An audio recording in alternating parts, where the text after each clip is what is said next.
Hi, everybody. Happy late summer, early, dare I say, fall.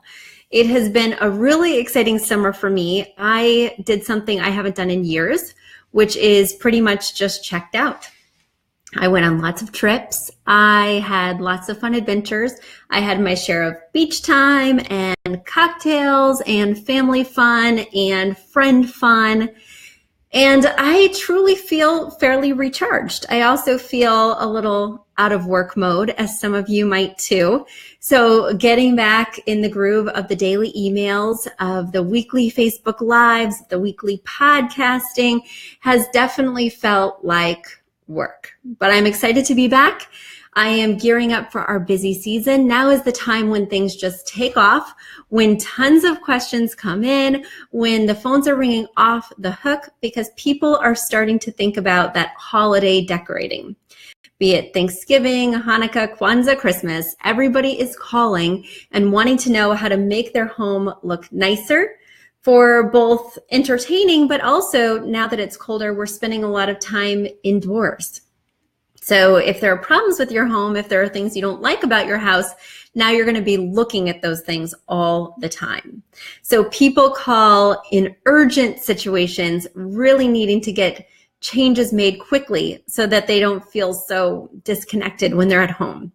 Well, you guys have been sending in your lovely questions while I've been away, and I cannot wait to dive in. So here we go. My first question this week came from Christina. And Christina asked me a very fun question. She wrote, Betsy, if you renovated your home recently, or even if you haven't, what would be on the top of your wish list? Would it be a mudroom? Would it be a better kitchen? Or maybe even extra storage? Thanks, Christina. And the answer that I have would be different than the answer that most of my clients have. So if most of my clients were creating a dream list of what they would want to do if they were renovating their space, I think the majority of my city clients would say that they want to redo their closets. They need to maximize the storage space. They want to be able to hang their clothes and be able to see them nicely. They want to be able to maybe have all their clothes and shoes in one area rather than having a separate armoire or a separate dresser. So maximizing that closet space is typically the number one thing I hear my clients repeating over and over. Also, it's one of the things that I do definitely advise that they do if they want to get better resale value, because a maximized closet is going to appeal to everyone in an urban living environment. There are just storage needs that can't be tackled in any way other than a strategic way. And so maximizing those closets, whether it's a DIY home system, like a lot of my clients use a place called Creative Closets, or Google DIY custom closet system, because basically you send in your measurements and you can work with someone online. They'll trick everything out for you, send you all the pieces, send you a map of where it goes, and then you work with a handyman or you do it by yourself to actually install it. Of course, you could use a more expensive company like California Closets, which may be a really good brand to show for resale, but it is lots and lots more expensive. So it's really up to you, but that custom closet is going to give you your value back. Additionally, custom closets tend to get destroyed. Like, say, floors tend to get scratched, and so you'd have to restain them if you were doing resale. Or bathrooms tend to get outdated in terms of tile selection, so you might have to redo that after 7 years. But a closet doesn't get a ton of wear and tear generally. So whatever improvements you make in there will potentially have more longevity. So that's exciting too. But personally, I am not a clothes horse. For those of you who are big fans of my Facebook Live event or my podcast, you know that if I could, I would wear the same thing every single day. I would love nothing more than a uniform. And clothing, new outfits, lots of shoes, it just doesn't inspire me at all. Now, lots of pillows, that's another thing. But closets would not be something that is of personal value to me. I would rather have a big tub. So in all the places I've lived, I've always had like a modest sized tub, and I've never really used it that much. But when I went to London to design that space for one of our clients, and she had me staying at her space while we were totally revamping it. Of course, it was in a very posh part of London in Chelsea, and it had the most gigantic tub. And every night after I would work and I'd be sore and I would have been at all these shops and lugging the bags on the double-decker buses, well, I would get home to that delicious tub and I would fill it as high as it could go practically and soak my weary bones. And it was so rejuvenating. It was amazing. So personally, I would love to have a spa tub. Ever since that week when I was in London, I have been thinking about it nonstop. It was such an amazing experience to be able to fully check out, get into some bubbles and Epsom salts, put on my favorite podcast, and just float away. And I tried it in my home tub, which is just a standard size, and the experience was vastly different. So those big soaker tubs are really worth it for me. But I'm so surprised I design a lot of places in the suburbs now as well. And so a lot of those places already have soaker tubs. And I went to this amazing house in Greenwich last week. I mean, it's worth over $5 million. It has, I can't remember, like 8 bathrooms or something. It was an amazing house. And as we were taking the tour, they showed me this tub that was wow. And I think I would just spend hours regularly in that amazing tub. And they were like, oh, this is never going to get used. And a lot of my clients want to remove their tubs for a larger shower. So I'm really surprised, but I don't think that my answer of the tub would be an answer that many of my clients would affirm. So just something to think about. But since you were asking for me, Christina, I want a big tub. Now, my next question comes from Minneapolis, a town that is near and dear to my heart because I went to college in St. Paul, which is the sister city, the twin city of Minneapolis. But I spent so many days and nights. In fact, I lived in Minneapolis and would just commute to St. Paul because St. Paul is definitely the more boring of the two twin sisters. So I worked as a bartender in Minneapolis. I loved the lakes. I love everything about Minneapolis except for the snow, which is why I don't live there right now. All right. But Caitlin, you're tolerating the snow a lot better than I did. And so let me answer your question. Hi, Betsy. I love your podcast and weekly Facebook videos. I recently bought and moved into my first house, which did not come with any window treatments on the 12 windows on the first floor. The first floor has a semi-open floor plan where the windows in the other rooms are clearly visible from the adjoining areas. However, the windows' shapes, sizes, and trim vary. Some have dark wood trim and others have painted white trim.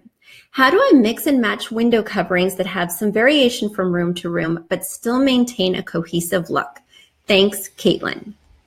And along with her email, Caitlin sent me an amazing video tour so that I could really get a sense of these different shaped windows and also the different trim colors.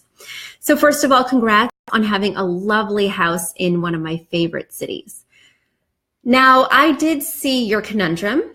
Now, a big part of having window treatments is having walls around the window treatments. Walls around the windows, because your window trim, Caitlin, abuts the corners in certain areas or gets very close to door frames, to edges, and so you won't have room to do a bracket. Now, those of you who've read my book, those of you who are avid fans of my work, know that a fully dressed window has two things. A fully dressed window has blinds and it has drapes. You don't actually manipulate the drapes. That means you don't open and close the drapes. They're just there for color, texture, pattern, softness. You actually manipulate, meaning open and close, the blinds. In your case, not every window needs to be fully dressed. It's just like a foot. So sometimes you can wear socks and shoes, and sometimes it's appropriate to just wear shoes. Sometimes it's appropriate to just wear socks, but a fully dressed foot has shoes and socks. So in your case, some of your windows are going to need just socks, blinds, and some of your windows are going to need socks and shoes. The places where you just need those blinds are the places where you do not have room on either side to hang a bracket. I never, ever, ever drill into the molding. So that beautiful craftsman style chunky trim that you have around every window, I would never drill into the face of that. It ruins the integrity of the trim and also makes the window look smaller than it really is. I always hang that bracket for that rod outside the trim, typically 3 to 6 inches outside the trim. So some of your windows are going to be great candidates for blinds only because you don't have room for that bracket. However, in those spaces like your living room, or I think I saw in your dining room, you have plenty of wall space on either side of that window trim. So that would be a great candidate for the drapes. Additionally, when you're thinking about, do I need blinds and drapes on each window, I like to think about the era of the home. I don't remember reading in the details, but I do think that you own an older home that is a legit craftsman style, maybe from the early 1900s. And so an older style home does need that nice touch of a drape where it can accommodate it, because that's what would have been in fashion in the era that it was created. However, a more modern space, like a converted loft or a new apartment building or a very modern space, even like a mid-century modern space, could be just fine with blinds in terms of that would be a more intrinsic choice that is in alignment with the style of the space. So that's another thing to ask yourself when you're deciding blinds, drapes, or blinds and drapes. In your case, what I'm going to recommend is I'm going to recommend that you put blinds on all the windows downstairs. Now, there are some more nuances that go into window treatments, but I think based on what I saw of your windows, it would be very easy to put blinds in all those downstairs windows. So that way they're very cohesive. And I love to get wood slatted blinds at places like Home Depot, JCPenney, Bed Bath & Beyond. They have quality wood slatted blinds, which would really work well with the era of your home. Also, it would help you diffuse the light, and they can be cut to size. So I'd recommend wood slatted blinds. And then in those places where you can accommodate those drapes, I would add them over top the blinds, making sure not to manipulate the drapes. So there we go. Now I did see upstairs that the window trim has been painted white. And in that case, if you were going with a wood tone blind downstairs, I would probably switch it and go with a white toned blind upstairs, just so that the blinds aren't so contrasting with the molding and just so they don't stick out like a sore thumb, especially in those places where you're going to be overlaying the drapes and you want the blinds to somewhat visually recede into the background. So Caitlin, I hope that helped. Thanks for the video tour. Take a spin in your Schwinn around Lake Hennepin for me. I just made that up on the spot, guys. Poetry on the spot. All right, so before I move on to my next question, I wanted to let you know a couple of exciting things. This week, we are featured in HGTV.com's series, Styling Your Studio Apartment. So head over to HGTV.com and you'll see my top tips for studio living. As somebody who's lived in roughly 9 studios over the course of my life, one of them as small as 50 square feet, others as large as 250 square feet. You won't want to miss my tips. They are born out of many years of designing for clients and living in these super small spaces. Another place we were featured this month is Westchester Magazine. We are in their fall issue, giving our top must-haves for fall. There's only 4 things you need to have a cozy, warm, inviting space this season, and I've shared them all with Westchester Magazine.